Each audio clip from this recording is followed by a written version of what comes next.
네, 여러분 반갑습니다. 전체장투입니다. 계좌부터 공개하면서 시작할게요. SCHD 2115주, QQQM 74주, 부 23주 보유하고 있습니다. 구독자님들은 배당 ETF라고 하면 어떤 종목들이 가장 먼저 떠오르시나요? 제가 지금 떠오르는 종목들은 SCHD, DGRO, 노블, 그리고 제피, 제피Q, QILD 정도가 떠오르는데요. 제가 투자하고 있는 SCHD도 인기가 정말 많지만 제피나 제피Q, QILD 등 높은 배당률을 가지고 있는 커버드콜 ETF의 인기 역시 많다고 생각하는데요. 오늘은 배당성장 ETF와 커버드콜 ETF의 배당금을 비교해 보면서 제 생각을 말씀드리고자 합니다. 투자는 본인의 성향과 상황에 맞게 진행되어야 합니다. 오늘 제가 말씀드리는 것은 어떤 것이 더 좋다 혹은 더 나쁘다가 아니고요. 오로지 제 상황과 투자 성향을 바탕으로 제 생각을 말씀드리는 것 뿐이니까요. 오해 없으시길 바라겠습니다. 우선 간단한 비교를 통해서 테스트를 좀 해볼까 하는데요. 커버드콜 ETF의 대명사라고 불리우는 제피, 배당성장 ETF의 대명사라고 불리우는 SCHD, 이 두 종목을 가지고 배당금을 비교해 보겠습니다. 당장 초기 배당금은 시가 배당률이 높은 제피가 많을 겁니다. 하지만 배당 성장률이 높은 SCHD이기 때문에 시간이 지나면 지날수록 SCHD의 배당금이 제피의 배당금을 역전하게 될 텐데요. 슈드의 배당금이 제피의 배당금을 역전하게 되는 시기를 같이 보겠습니다. 영상을 작업하는 현재 시점이고요. 제피의 주가는 59.65달러, 시가 배당률은 7.75%, 배당 성장률은 없다고 설정했고요. SCHD의 주가는 28.47달러, 시가 배당률은 3.43%, 배당 성장률은 10%로 설정했습니다. 월 배당금으로 세금을 공제하고 실제 내 계좌로 입금되는 금액이고요. 물가 상승률은 3%로 반영해 보겠습니다. 제피의 배당 성장률을 0%로 설정한 이유는 영상 후반부에 말씀드려 볼게요. 우선 크게 두 가지로 나누어서 테스트해 보겠습니다. 거치식으로 10만 달러를 투자했을 때, 그리고 적립식으로 매년 1만 달러를 투자했을 때를 비교해 볼 거고요. 세부적으로는 배당 재투자를 진행한 것과 그렇지 않은 것, 이렇게 총 4가지의 케이스에 대해 살펴보겠습니다.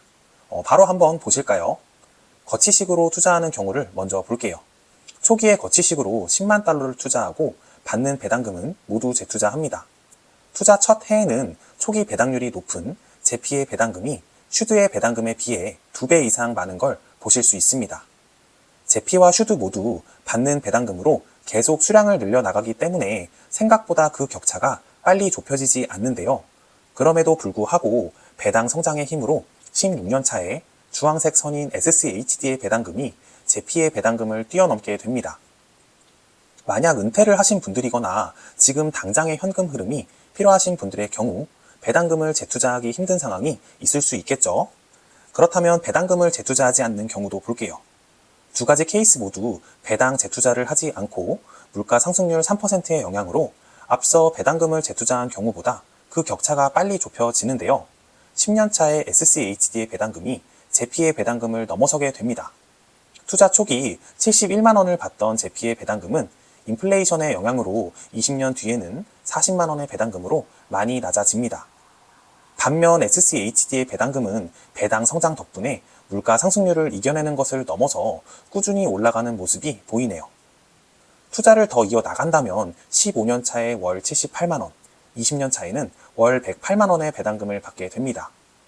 거치식 투자를 하실 분들이라면 내가 투자할 수 있는 기간은 얼마나 되는지, 당장의 현금 흐름이 어느 정도 필요한지 생각해 보시면서 상황에 맞는 투자에 참고하시길 바랍니다. 다음으로 적립식 투자를 하는 경우도 볼까요? 초기 투입금 0원에서 매년 1만 달러를 투자할 거고요.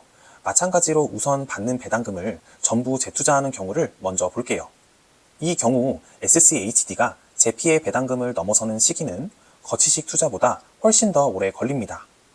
배당 성장이 있다 하더라도 초기 투입금이 없는 만큼 받는 배당금이 워낙 적기 때문인데요. 그래도 결국 21년 차에 배당금은 역전됩니다. 역전되는 시점이 20년이 넘어가기 때문에 투자 기간은 넉넉하게 25년치로 가져와 봤고요. 투자를 25년까지 이어나간다면 SCHD의 경우 월 300만 원, 제피의 경우 월 240만 원의 현금 흐름이 생기게 됩니다. 성장률이 전혀 없는 제피임에도 불구하고 매년 꾸준히 투입금을 넣음과 동시에 받는 배당금도 모두 재투자하기 때문에 물가 상승률을 뛰어넘는 성장을 보여주고 있습니다.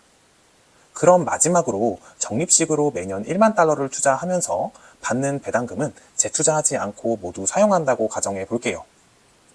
SCHD의 배당금이 제피의 배당금을 뛰어넘는 시기는 15년 차이고요. 여기서 멈추지 않고 20년까지 투자를 이어나간다면 SCHD가 20년 차에 받는 배당금은 월 115만 원, 제피가 받는 배당금은 월 80만 원입니다. 배당금을 투자하지 않더라도 매년 1만 달러를 추가로 투자하기 때문에 제피 역시 배당금의 가치가 떨어지지 않고 올라가긴 합니다. 하지만 그 속도가 많이 더뎌 보이는 모습이네요. 자, 그러면 오늘 내용을 정리해 볼까요? 지금까지 보신 내용을 표로 정리해 봤습니다. 오늘 크게 4가지 케이스로 나누어서 알아봤고요. 거치식으로 10만 달러를 투자할 경우 배당금을 재투자한다면 16년 차에, 배당금을 재투자하지 않는다면 10년 차에 SCHD의 배당금이 제피의 배당금을 앞서게 됩니다. 거치식이 아닌 적립식으로 매년 1만 달러를 투자할 경우 배당금을 재투자한다면 21년 차에 슈드의 배당금이 제피의 배당금을 앞서게 되고요. 배당금을 재투자하지 않는다면 15년 차에 슈드의 배당금이 제피의 배당금을 앞서게 됩니다. 즉, 내가 배당금을 사용하던, 사용하지 않고 재투자하던 투자 기간을 최소 20년 이상으로 목표로 하고 그 이후에 의미 있는 현금 흐름을 만들려고 하신다면 슈드에 투자하시는 게 더 좋아 보입니다. 당장의 현금 흐름은 필요 없지만 10년, 15년 뒤에 현금 흐름이 필요하신 분들 역시 SCHD에 투자하시는 게 더 좋아 보이고요. 다만 당장의 현금 흐름이 필요하신 분들이라면 상황에 따라 짧게는 9년, 길게는 14년까지는 SCHD보다 제피에 투자하시는 게 더 효율적으로 보입니다. 제 개인적인 견해는 투자 배당률이 높은 커버드콜 ETF의 경우 부족한 현금 흐름을 보완하기에 적합한 종목 같습니다. 따라서 적립식이 아닌 목돈을 투자하는 것이 더 효율적일 것 같고요. 투자 기간을 최소 10년에서 15년을 고려하신다면 당장의 높은 현금 흐름에 현혹되기보다는 배당의 성장성에 집중하시는 것이 더 좋아 보입니다. 제가 시뮬레이션을 시작하기 전에 제피의 배당 성장을 0%로 설정했잖아요. 사실 이것은 보수적으로 설정했다기보다는 오히려 낙관적으로 설정했다는 생각까지 드는데요. 제피의 성장 이후 배당금 지급 내역을 한번 알아볼까요? 2021년에는 한 주당 4.16달러 지급, 2022년에는 6.36달러 지급, 2023년은 4.62달러 지급, 2024년 현재까지 3.4725달러 지급, 2024년 남은 2달 모두 뛰어난 배당 성장을 이루어낸다고 해도 2022년 배당금은커녕 작년인 2023년의 배당금도 뛰어넘지 못할 가능성이 큽니다. 이렇듯 배당금이 매년 일정하지는 못할 지언정 과거의 배당금보다 떨어지는 해도 발생할 수 있습니다. 오늘은 주가 상승률에 대한 내용은 보여드리지 않았지만 커버드콜 ETF의 특성상 주가 상승 역시 제한적이고 장기적인 측면에서 바라보았을 때 오히려 횡보하거나 내려가는 모습을 보여주고 있기 때문에 최소 10년, 15년 이상 투자한다 라고 하신다면 자산의 가치 측면에서 보아도 투자 기간이 길면 길수록 SCHD에 투자하시는 것이 더 합리적이게 보입니다. 커버드콜 ETF에 투자하면 안 된다 라는 것이 절대 아닙니다. 저의 경우 최소 15년, 20년 이상 투자할 수 있는 기간이 많이 남아있기 때문에 미래에 성장하는 배당금에 중점을 둔 것 뿐입니다. 지금 당장에 부족한 현금 흐름을 목적으로 투자하신다면 제피 같은 커버드콜 ETF 상품은 선택이 아닌 필수가 될 것입니다. 저는 은퇴할 때쯤 현금 흐름이 필요해졌을 때 필수가 아닌 선택을 할 수 있는 상황을 만들고 싶습니다. 즉, 부족한 현금 흐름을 채우기 위해 커버드콜 ETF를 매수를 해야만 하는 상황은 가능한 피하고 싶습니다. 그래서 저는 다른 분들에 비해 비교적 어린 나이부터 지금은 답답할지언정 미래에 더 크게 얻게 될 자산의 크기와 현금 흐름을 위해서 성장성에 초점을 두고 있습니다.